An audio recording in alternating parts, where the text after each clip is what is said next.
باقی سب انہیں سمجھا رہے تھے تو میں ہنس رہا تھا. وہ آ گئے بیچارے, تو میں نے ان سے کہا آپ جائیے, اللہ تعالیٰ خیر کرے گا, ہم ان کو راضی کر لیتے ہیں. بات مکمل ہوئی تو مجھے کہنے لگے آپ جو ہنسے ہیں اس سے مجھے غصہ آیا ہے. میں نے کہا آپ کو غصہ ہی دلانے کے لیے میں ہنسا تھا.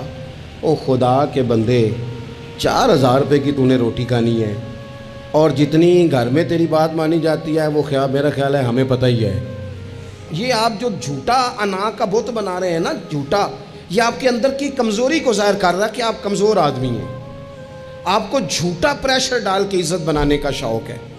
آپ باتوں کے سہارے جان بوجھ کے اپنا قد اونچا کر رہے ہیں. یہ قد آپ کا ہے نہیں, اس لیے کہ قد اونچا ہوتا تو یہ تو ہلکی سی پلیٹ کی بات ہے. اور آپ نے ایک آدمی کو جس طرح سے رسوا کر دیا, ابھی وہ جائے گا, اس کی کلاس لگ جائے گی, ہو سکتا ہے اس کی تنخواہ کٹ جائے, ممکن ہے بیچارے کو چھٹی ہو جائے. اگر آپ کا قد اونچا ہوتا تو پھر رنگ اور ہوتا, پھر آپ اسے کہتے کہ رب میری بڑی معاف کرتا ہے, میں بھی کئی لوگوں کی معاف کر دوں گا. لیکن یہ تو جھوٹی انا کے لوگوں نے, ہمارے اندر وہ جو یقین کی کمزوری ہے, ہمارا خیال, دیکھو عزت اللہ دیتا ہے, وہ کہانیاں بنا کے لینی ہے, لوگوں کے سامنے اپنا جعلی روب پیدا کر کے لینی ہے. کبھی بھی یہ کام نہ کریں, یہ انسان کو کمزور کرتا ہے. آپ کے جانے کے بعد پھر جو آپ پر تبصرے ہوتے ہیں وہ سننے قابل ہوتے ہیں کہ دیکھو یہ اس بندے کی حیثیت ہے, کیا کرنا چاہ رہا ہے یہ. حضرت ابراہیم کی زندگی میں مضبوط توکل, اور یہ ضروری نہیں کہ آپ کے پیچھے ہزاروں لوگ ہی ہوں, سینکڑوں لوگ ہی ہوں تو تبھی کام بنتا ہے. ہر کام کو جمہوریت کے رنگ میں نہ تولے. عزیز بھائی, حضرت ابراہیم کو آگ میں ڈالا جا رہا تھا, ایک بندہ بھی نہیں تھا. خدا را غور کرنا, او ایک بھی نہیں تھا جو کہتا کہ خلیل کو آگ میں نہ ڈالو. لیکن جب منجنیق تیار ہو گئی, حضرت ابراہیم کو رکھ لیا. کبھی تو بندے کا حوصلہ ٹوٹتا ہے نا, کبھی تو وہ کمزور پڑتا ہے, لیکن یہ نہیں پڑتے یہ خلیل اللہ ہے. جب آپ کو انشراح صدر ہو جائے, آگ میں ڈالا جا رہا ہے, جا رہے ہیں, حضرت جبریل امین حاضر ہو کے کہتے ہیں چلو کوئی حکم کر دیں. فرمانے لگے حکم تو ہے پر جبریل تیرے لیے کوئی نہیں. خدا را مسلمانوں اس پر کبھی غور کرو. ساری زندگی کہا رب راضی ہو جائے, رب راضی ہو جائے, کبھی خود بھی تو رب سے راضی ہو کے دیکھو نا. رضی اللہ عنہم ورضوا عنہ. اللہ نے مومن کی شان یہ بیان کی ہے کہ اس سے اللہ راضی ہوتا ہے اور وہ اپنے اللہ سے راضی ہوتا ہے. صحابہ سے اللہ راضی تھا اور صحابہ بھی اپنے اللہ سے. حضرت سفیان ثوری دعا مانگ رہے تھے, یا اللہ راضی ہو جا, یا اللہ راضی ہو جا, یا اللہ راضی ہو جا. تو حضرت رابعہ بصریہ پردے کے پیچھے تھی, انہیں جلال آ گیا, کہنے لگی سفیان بس کر. آپ کہنے لگے رابعہ تجھے کیا ہوا, تو کیوں غصہ کر رہی ہے. کہنے لگی اپنے رکھ ہاتھ سینے پر اور بتا تو اپنے رب سے راضی ہے. تو روز کہتا ہے فلاں شے چاہیے فلاں, پہلے تو راضی ہو نا. فرمانے لگی تو ہی آج تک راضی نہیں, پہلے تو کہہ مالک تو نے جس حال میں رکھا ہے میں راضی ہوں. تو راضی ہو, وہ تو کریم ہی بڑا ہے, تیرے 2 آنسوؤں سے بھی راضی ہو جائے گا. تو ہی نہیں راضی ہو رہا. آپ ذرا اس کا ذائقہ لیں. حضرت جبریل امین علیہ السلام نے کہا کوئی حکم. فرمایا تیرے لیے کوئی حکم نہیں. تو حضرت جبریل عرض کرتے ہیں, حضرت جبریل عرض کرتے ہیں پھر اے خلیل آپ رب سے ہی عرض کر لیں, دعا کر لیں, وہ تو کریم ہے, ابھی بارش برسائے گا, یہ آگ گئی, کوئی انتظام فرما کریں دعا. کبھی تو راضی رہیں نا ہم رب کی تقسیم پر, کبھی تو ٹھہرے نا کہ ٹھیک ہے دکھ قبول محمد بخشا, اوے راضی رہن پیارے. او کبھی تو کہے نا کہ جے سونا ہی میرے دکھ وچ راضی, پھر میں سکھ نو چلے ڈاواں. کبھی تو کہے نا اگر اس نے بیمار کیا تو قبول ہے مجھے بیماری, اگر اس نے غریبی دی ہے تو قبول ہے, اگر نہیں اس نے اولاد دی تو قبول ہے. کبھی تو راضی ہونا. حضرت ابراہیم سے جناب جبریل نے کہا اللہ سے ہی دعا کر لیں. تو پلٹ کے دیکھا حضرت خلیل نے, ان کو منجنیق میں رکھا گیا ہے, آگ میں ڈالے جا رہے ہیں, اللہ سے دعا کر لیں. تو پلٹ کے دیکھا سامنے آگ ہے, آسمان سے باتیں کر رہی ہے. حضرت ابراہیم پلٹ کے کہنے لگے جبریل تو بتا, رب کو پتہ نہیں اس کا خلیل کس حال میں ہے, اسے پتہ ہے کہ نہیں. تو حضرت جبریل ہر پیغمبر کی بارگاہ میں حاضر ہونے والے عرض کرنے لگے ہاں اسے تو پتہ ہے. کہنے لگے جا پھر, اگر رب کی رضا یہ ہے نا کہ خلیل آگ میں جائے تو خلیل پورا تیار ہے جانے کے لیے, ہماری تیاری ہے, پوری تیاری. جس حال میں وہ چاہتا ہے ہم اس حال میں رہنے کو تیار ہیں. وہ دکھ قبول نے محمد بخشا، بس دعا کرو راضی رہن پیارے. اگر وہ اس حال میں راضی رکھنا چاہتا ہے تو شکوہ کس بات، شکایت کس بات؟ ٹھیک ہے. اگر وہ چاہتا ہے کہ ہم آگ میں جائیں تو کر لیے نا ہم نے تیاری ہے ہماری، تیار ہیں جانے کو، ختم ہو گئی بات. میرے عزیز کبھی رب چاہی زندگی جی کے دیکھو. جو رب چاہی زندگی جیتے ہیں پھر رب کہتا ہے میں انہیں دوست بنایا کرتا ہوں، پھر انہیں میں دوست بناتا ہوں، پھر ان کے تذکرے قائم رہتے ہیں. حضرت ابراہیم علیہ السلام نے ہمیں توکل کا، اللہ کی رضا پہ راضی رہنے کا سبق دیا. زیادہ باتیں کرنے کا وقت نہیں بچتا، ارادہ ہوتا ہے کوئی زیادہ آپ سے گفتگو کی جا سکے، پر دامن وقت میں گنجائش تھوڑی ہوتی ہے. 2-4 باتیں رہ گئی ہیں، جلدی سے عرض کرتا ہوں. نبی پاک صلی اللہ تعالیٰ علیہ وسلم نے فرمایا، اور امام ابو نعیم نے اس کو لکھا ہے کہ اللہ تعالیٰ نے حضرت ابراہیم کو وحی فرمائی تھی کہ اے میرے خلیل، آپ نے حسن اخلاق کا مظاہرہ کرنا ہے چاہے آپ کے سامنے کوئی بھی ہو. اور فرمایا رب کریم نے کہ اگر لوگ حسن اخلاق کا مظاہرہ کریں گے تو اے خلیل میں انہیں ابرار کے زمرے میں، نیکوں کے زمرے میں داخل کر لوں گا. اور فرمایا بے شک حسن اخلاق والوں کے بارے میں نے یہ حکم جاری کر دیا ہے کہ جو لوگ دنیا میں اچھے اخلاق کا مظاہرہ کریں گے اے میرے خلیل قیامت کے دن میں انہیں اپنے عرش کا سایہ عطا کروں گا. حضور فرماتے ہیں رب نے حکم دیا حضرت ابراہیم کا کہ سامنے کوئی بھی ہو آپ کا اخلاقی رویہ کبھی بھی کمزور نہیں ہونا چاہیے. ہم نہ بندہ دیکھ کے اخلاق کا مظاہرہ کرتے ہیں. میں کسی آفیسر کے پاس چلا جاتا ہوں، ایک دیندار آدمی سمجھ کے اس نے میری عزت کی، اچھی بات ہے. کسی کو ضعیف سمجھ کے اس نے عزت کر لی، اچھی بات ہے. اس کے گھر کا کوئی بڑا آ گیا اس نے عزت کی، اچھی بات ہے. لیکن 2-4 جاننے والوں کے ساتھ اس نے اخلاق کا مظاہرہ کیا.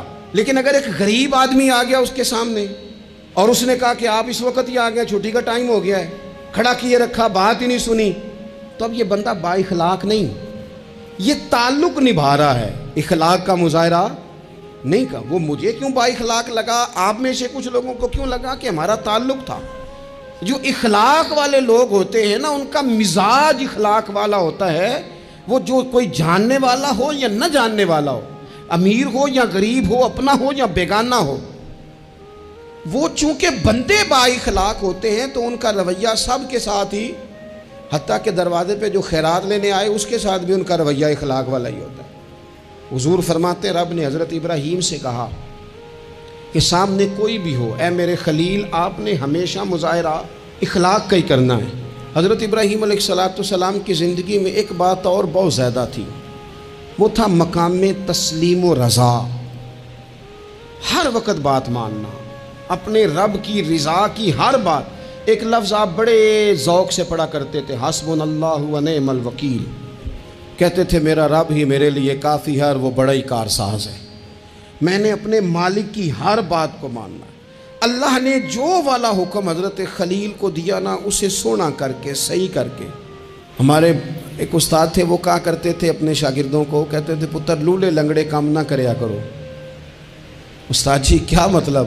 وہ کہتے تھے کام تانگ ہو کے بھی ہو ہی جاتا ہے اور خوش ہو کے بھی ہو ہی جاتا ہے، چہرے پہ شکن ڈال کے بھی ہو جاتا ہے، راضی ہو کے بھی ہو. استاد کو ستا کے بھی سبق سنائی دینا ہے اور خوش ہو کے بھی، تیاری کر کے بھی. والد کی بات ماننی ہے. اماں نے کام پہ بھیجا، مان تو لینا ہی ہے، لیکن پہلے کہنا ہے آپ بڑے کو کہتے نہیں، ساری ذمہ داریاں میری ہیں، ہر بوجھ میرے اوپر ہے، ڈیوٹیاں ساری میں نے ہی کرنی ہیں، فلانا ایسے ہے فلانا ایسے ہے. میں نے خانقاہوں آستانوں پہ شاگردوں میں دیکھا ہے لوگ شرطیں رکھ کے فرما برداری کرتے ہیں. شرطیں رکھ کے کہتے ہیں پہلے میری مرضی کے مطابق نظام ہو تو پھر میں آستانے کا، استاد خانے کا فرما بردار ہوں، کیونکہ میری مرضی کا نہیں لہٰذا میں فرما بردار. یہ لولا لنگڑا نظام ہے. جو نظام ہوتا ہے تسلیم و رضا کا، اس میں بندہ بس کام جو کرتا ہے تو ہنس ہنس کے کر لیتا ہے. پھر بڑا تھکاوٹ والا کام بھی ہو بندہ ہنس ہنس کے کرے تو اسے وہ کام بوجھ محسوس نہیں ہوتا، اس کو صحیح کر کے کریں.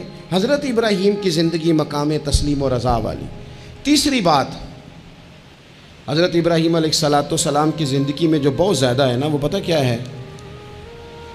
حضرت ابراہیم مہمان نواز بڑے تھے، سخی بڑے تھے.